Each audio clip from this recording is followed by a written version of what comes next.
اعوذ باللہ من الشیطان الرجیم بسم اللہ الرحمن الرحیم یوم تشقق الارض عنہم سراعا ذالک حشر علینا یسیر صدق اللہ العظیم رب اشرح لی صدری ویسر لی امری واحلل عقدۃ من لسانی یفقہوا قولی رب یسر ولا تعسر وتمم بالخیر آمین یا رب العالمین۔ آج کے لیکچر میں ہم سورہ قاف کی سیکنڈ لاسٹ آیت نمبر 44 کو گرامیٹیکلی انالائز کرنے کی کوشش کریں گے۔ آیت میں وقف کی ایک علامت نظر آ رہی ہے، لہٰذا اس آیت کے دو حصے کریں گے۔ پہلا حصہ ہوگا یوم تشقق الارض عنہم سراعا، دوسرا ہوگا ذالک حشر علینا یسیر۔ اب جو پہلا حصہ ہے اس کے الفاظ سے بات کریں گے۔ پہلے حصے میں پہلا لفظ یوم ہے جو کہ نصب استعمال ہوا ہے، ظرف ہے اور دن کے معنی میں یہ استعمال ہوتا ہے، اسم ہے۔ تشقق فعل مضارع معروف واحد مؤنث غائب کا یہ صیغہ ہے۔ شین قاف کاف اس کے حروف مادہ ہیں، باب تفاعل سے یہ استعمال ہوا ہے۔ تشقق یتشقق، تو صیغہ تھا یہ تتشقق، تو جن صیغوں میں دو تا اکٹھی ہو جاتی ہیں باب تفاعل یا باب تفاعل کے، ان میں سے ایک تا کو حذف کرنا جو ہے وہ جائز ہوتا ہے، لہٰذا ایک تا کو یہاں سے نکال دیا گیا تو یہ تشقق رہ گیا۔ خان صاحب نے تشقق یہ تشققن کو پھٹ جانا یا پھٹ پڑنا کے معنی میں ذکر کیا ہے۔ الارض معروف اسم ہے، زمین کے لیے استعمال ہوتا ہے، واحد ہے مؤنث ہے اور معرفہ ہے اور مرفوع ہے۔ ان حرف جر ہے جس کے ساتھ ضمیر مجرور متصل جمع مذکر غائب کی لگی ہوئی ہے، اور سراعن جو ہے یہاں پر آپ کو منصوب نظر آ رہا ہے۔ سراعن کو خان صاحب نے باب مفعلہ سے سین را اور عین کے تحت ذکر کیا ہے۔ سارع یسارع سراعن، ایک دوسرے سے آگے نکلنے کے لیے جلدی کرنا، گویا یہ باب مفعلہ کا مصدر یہاں پر استعمال ہوا ہے۔ تو پہلے حصے کے الفاظ سے بات مکمل ہو گئی ہے۔ دوسرے حصے میں پہلا لفظ ذالک اسم اشارہ واحد مذکر بعید کا ہے۔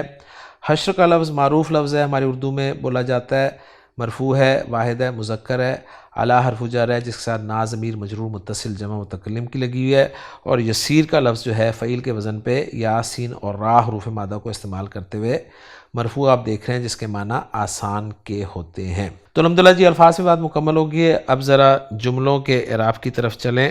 یوما کو ایک مرتبہ پھر بدل مانا گیا ہے جو پچھلا یوما تھا اس سے، اور یہ ظرف ہے جس کے بعد مضاف الیہ آگے آ رہا ہے تشقق الارض عنہم سراعا۔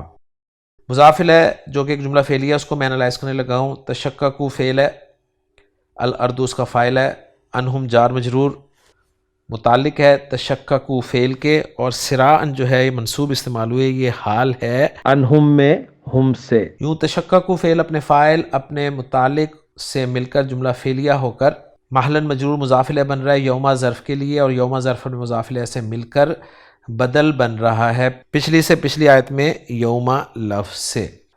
دوسرا جملہ ذالک حشر علینا یسیر میں ذالک مبتدا ہے، حشر اس کی خبر ہے، اور علینا یسیر یہ الگ سے ایک جملہ اسمیہ ہم بنا لیں گے جس میں علینا جار مجرور خبر مقدم ہے اور یسیر جو ہے یہ مبتدا مؤخر ہے، گویا مبتدا مؤخر اپنی خبر مقدم سے مل کر جملہ اسمیہ ہو کر محلاً مرفوع صفت بن جائے گا حشر خبر کے لیے، اور حشر موصوف اپنی صفت سے مل کر خبر بن جائے گا اب ذالک مبتدا کے لیے، اور ذالک مبتدا اپنی خبر سے مل کر جملہ اسمیہ بن جائے گا۔ تو اپنی ورکنگ میں نے آپ کے ساتھ شیئر کر دی ہے، محمود صافی صاحب کی ورکنگ کو ذرا دیکھ لیتے ہیں۔ محمود صافی صاحب نے یوما کو ظرف زمان منصوب متعلق بھی المسیر قرار دیا ہے، یا وہ کہہ رہے ہیں کہ یہ خروج کے متعلق بھی ہو سکتا ہے جو آیت نمبر 42 میں ہے۔ تشقق فعل مضارع، اور اس کے بارے میں بتا رہے ہیں کہ اس میں سے ایک تا جو ہے وہ نکلی ہوئی ہے۔ انہم کو متعلق قرار دیا ہے تشقق فعل کے، سراعن کو حال قرار دیا ہے انہوں نے، اور اس کا عامل انہوں نے مقدر مانا ہے یعنی یخرجون سراعن۔ اس کے بعد علینا کو انہوں نے صفت قرار دیا ہے یسیر کی، اور مزید بتا رہے ہیں کہ صفت اور موصوف میں جو فرق آ گیا ہے کیونکہ موصوف اور صفت کے درمیان میں کوئی لفظ نہیں آتا، تو بتا رہے ہیں کہ یہ صفت اور موصوف میں جو فرق ہے نا بالجار یعنی جار کے ساتھ، وہ حصر کے معنی کے لیے ہے اور یہ جائز ہے۔ تو ہم نے تو یسیر کو مبتدا مؤخر اور علینا کو خبر مقدم قرار دیا نا، انہوں نے یسیر کو جو ہے ڈائریکٹ صفت قرار دیا ہے حشر کی، اور جملوں کے رام میں انہوں نے تشقق الارض والا جملہ فی محل جر مضاف الیہ قرار دیا ہے، اور ذالک حشر والا جملہ لا محل لا استناف بیانی قرار دیا ہے۔ تفسیر جلالین میں اس آیت کے حوالے سے کچھ باتیں ذکر کی گئی ہیں، تو وہ میں آپ کے ساتھ شیئر کرتا ہوں۔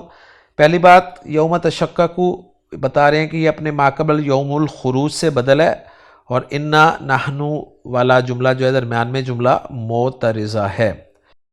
مزید بتا رہے ہیں کہ تشققو اصل میں تتشققو تھا، وہی بات جو میں نے آپ کے ساتھ کی تھی وہ ذکر کی ہے انہوں نے، اور سرعان کے بارے میں بتا رہے ہیں کہ یہ یخرجون کی ضمیر سے حال ہے اور انہم کی ضمیر سے بھی حال ہو سکتا ہے، اور یہ جو فرق ہے صفت اور موصوف والا، یہ بتا رہے ہیں کہ فیہ فصل بین الموصوف والصفہ بمتعلقہا، کہ علینا موصوف اور صفت کے درمیان فاصل ہے۔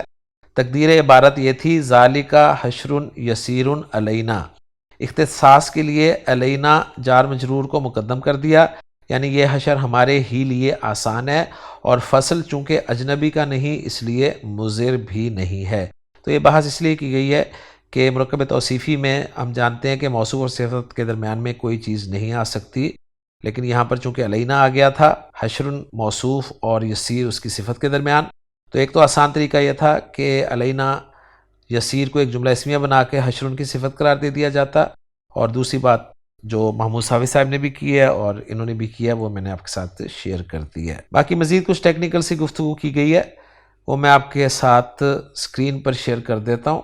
تو الحمدللہ جی، آج کے لیکچر میں سورہ قاف کی آیت نمبر 44 ہماری مکمل ہو گئی ہے۔ اس آیت کا ترجمہ رہ گیا ہے، وہ آپ کے ساتھ اب شیئر کرتا چلتا ہوں۔ اس آیت کا ترجمہ کچھ یوں کیا گیا ہے، یوم تشقق الارض عنہم سراعا، جس دن زمین ان سے پھٹے گی اس حال میں کہ وہ تیز دوڑنے والے ہوں گے۔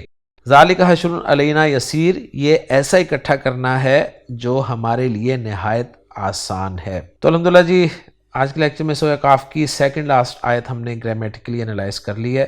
انشاءاللہ تعالیٰ اگلے لیکچر میں سورہ قاف کی آخری آیت کے ساتھ آپ سے ملاقات ہوگی۔ سبحانک اللہم و بحمدک، اشہد ان لا الہ الا انت، استغفرک و اتوب الیک۔